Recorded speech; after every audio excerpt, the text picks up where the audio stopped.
ஒரு முறையா இருமுறையா பல முறை பல பிறப்பெடுக்க வைத்தாய். புது வினையா பழவினையா கணம் கணம் தினம் என்னை துடிக்க வைத்தாய்.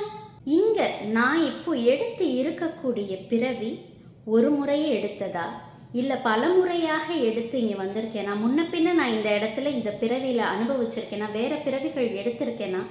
தெரியல. இப்போ நான் தண்டனையை ஏதோ ஒரு விஷயத்துக்காக கஷ்டங்களை அனுபவிக்கிறேன், வினை பலன்களை அனுபவிக்கிறேன்.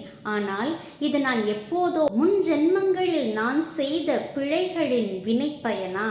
இல்லை இப்போ நான் புதுசாக பல தீய வினைகளை செய்து அதன் மூலம் கிடைக்கக்கூடிய தீய பயனா?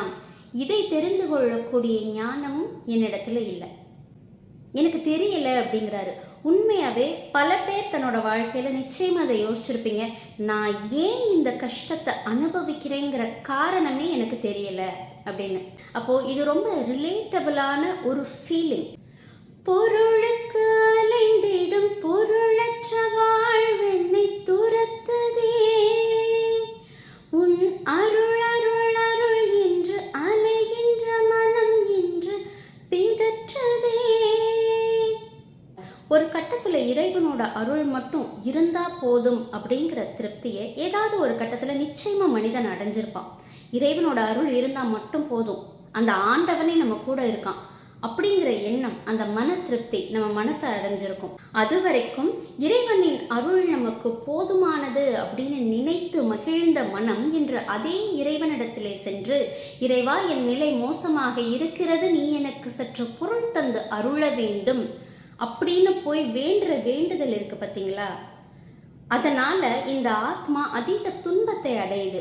அவர் என்ன சொல்றாரு? பொருளுக்கு அழைந்திடும் பொருளற்ற வாழ்க்கை, மீனிங்கே இல்லாத வாழ்க்கை, பணத்தை தேடுகிற வாழ்க்கை, அர்த்தமற்ற வாழ்க்கை, உன் அருள்தான் வாழ்க்கையில் பிரதானம் அப்படின்னு நினைத்த மனம் இங்க பிதற்றி அலைகிறது அப்படிங்கிறாரு. ஆனாலும் எனக்கு வேற வழி கிடையாது, ஏன்னா எனக்கு தேவையான அத்தனை செல்வமும் உன்னிடத்தில் தான் இருக்கு, நான் பிச்சைக்கு வேற எங்க செல்வேன் அப்படின்னு சொல்றாரு.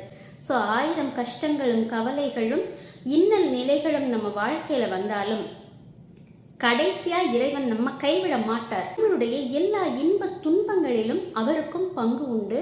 அதை நாம் போய் அவரிடத்துல புலம்புவதும், என் வாழ்க்கை இப்படி ஆயிடுச்சே அப்படின்னு சொல்றதுலையும் எந்தவித தப்பும் கிடையாது. ஆனா நம்பிக்கையை மட்டும் கைவிட்டக்கூடாது. ஏன் அப்படின்னா அவர் நம்மளை எந்த காலமும் கைவிட மாட்டார்.